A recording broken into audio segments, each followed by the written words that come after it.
আল্লাহ এক, আল্লাহ অদ্বিতীয়। হায়াত আমাদের সীমাবদ্ধ, জীবন আমাদের সংক্ষিপ্ত, আকাঙ্ক্ষা আমাদের অনন্ত, যোগান আমাদের সীমিত, তবু কল্যাণকার কিছু করি।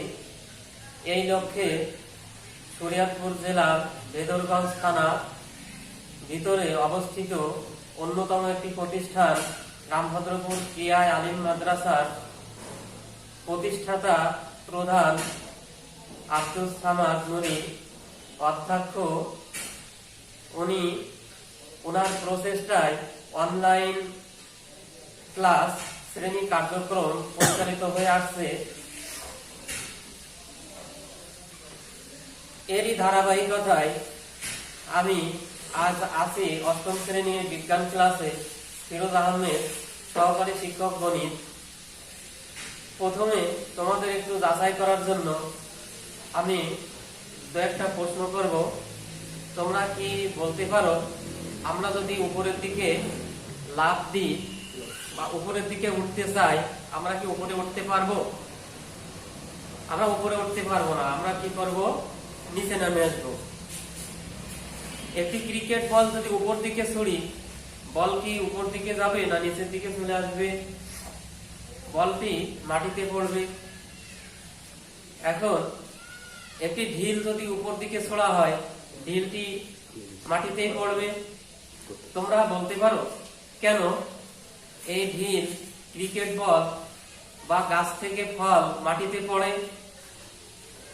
ক্রিকেট বল, ঢিল, আপেল ফল এসবগুলো মাটিতে পড়ে কারণ পৃথিবী এই বস্তুগুলোকে তার নিজের দিকে আকর্ষণ করে।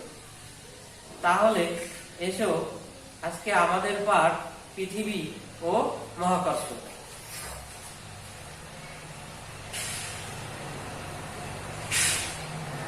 পৃথিবী ও মহাকর্ষ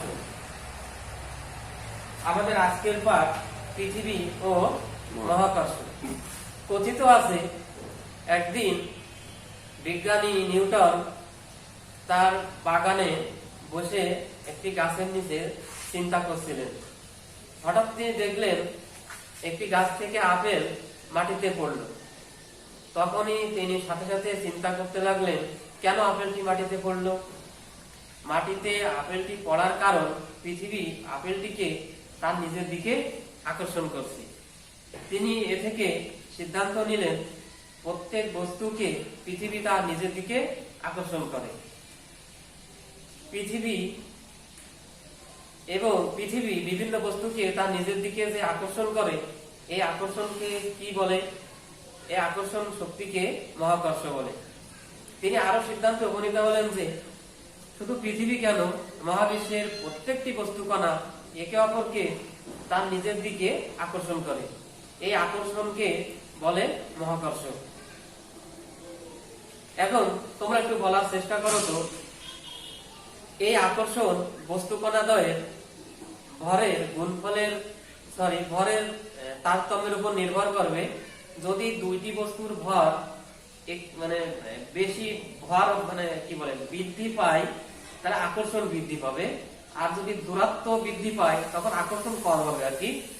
এখন তোমরা একটু বলার চেষ্টা করো, বিজ্ঞানী নিউটন এই যে দুইটি বস্তুর মধ্যে আকর্ষণ, দূরত্ব বাড়লে আকর্ষণ কমে, আবার বস্তুর ভার যদি বেশি হয় তাহলে আকর্ষণ বৃদ্ধি পায়, এই সম্বন্ধে একটি সূত্র আবিষ্কার করেছেন। এই সূত্রটি কি? আমার মনে হয় তোমরা যদি তোমাদের কাছে বই থাকে, তোমরা বই দেখে বলতে পারবে। এই সূত্রটি হচ্ছে মহাকর্ষ সূত্র। নিউটন এই মহাকর্ষ সূত্রটি আবিষ্কার করেছেন। মহাকর্ষ সূত্রটি হচ্ছে, এখন মহাকর্ষ সূত্রটি লিখি, তোমরা একটু দেখবা, একটু খেয়াল করবা। মহাবিশ্বের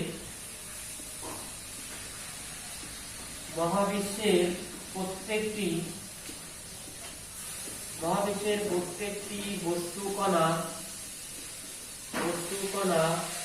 একে অপরকে নিজের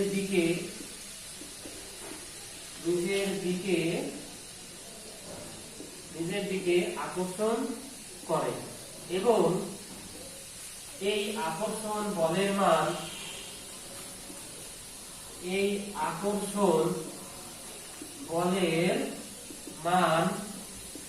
বস্তু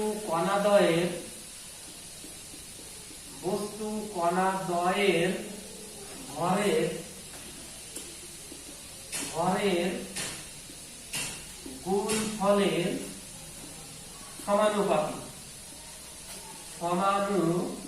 গুণফলের সমানুপাতিক এবং এদের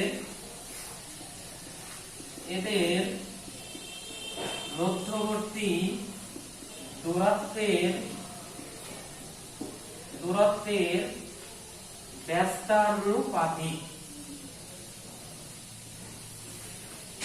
দূরত্বের ব্যস্তানুপাতিক।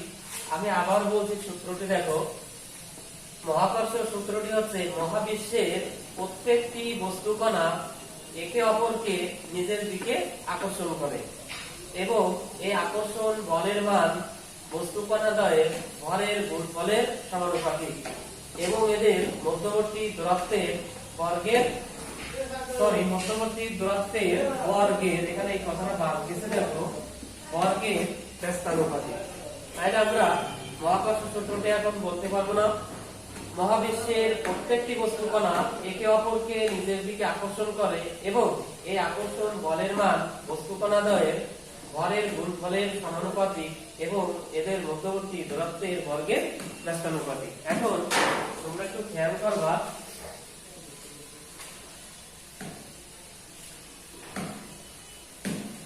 এখন দেখো আমরা যদি m ভরের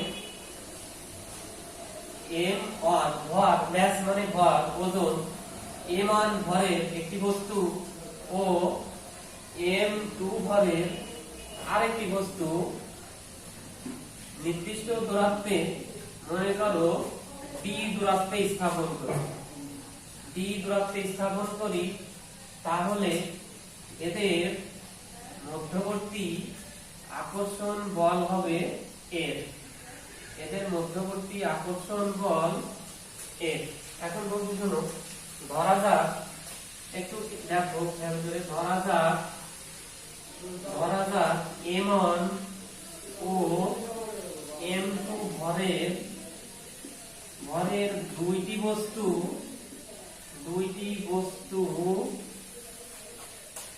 পরস্পর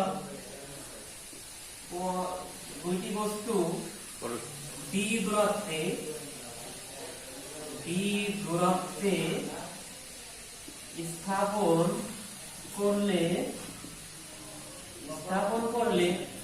তারা তাদের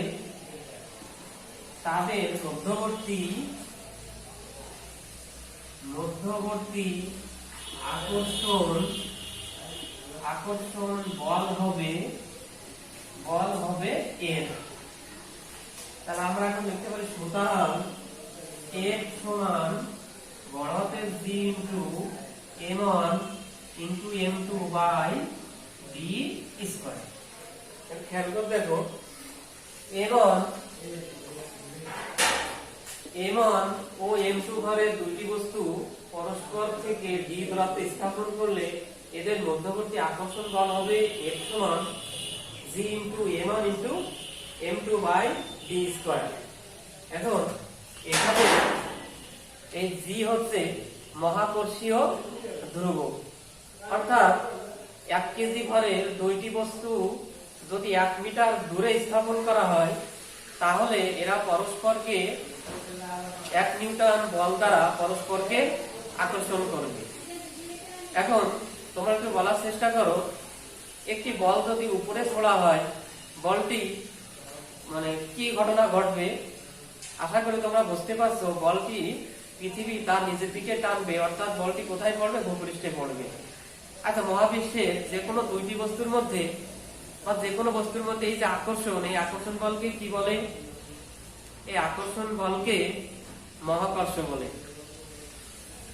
এখন তোমরা একটু খেয়াল করো, যারা ভালো ছাত্রছাত্রী তারা কখনো মাদক নেই না, মিথ্যা কথা বলে না।